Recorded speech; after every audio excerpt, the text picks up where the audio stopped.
the students that need it most aren't going to be the early adopters. This reminds me of Seth Godin's Purple Cow, right? So like there's a book by this guy named Seth Godin. Have you heard of this man?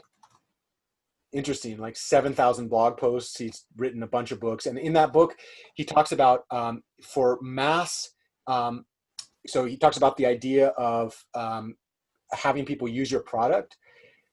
Like in the early stages of product, you don't want to market towards the center. You want to market towards the early adopters. So our early adopters are going to be super motivated students and super motivated instructors that want to serve those students.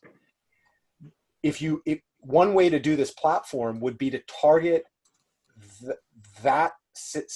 those people as the first early adopters, and then certify the teachers as being able to teach this, and then do it in such a way that it actually incentivizes. So like at Foothill, if you do a certain number of hours of PGA, you can step down. Like you have to do 9 units times 18 hours. So 9 times 18 is whatever, to actually move down in the salary scale every 4 years. The same, like that type of incentive would be really, really powerful to start getting satellite coaches. But I would make the claim that before we do that, so I think the platform is super powerful, but you know who the first people who are going to adopt that platform is? Us. Yeah. You could turn this project into a PhD thesis. If you were to do that, one could. I'm not going to.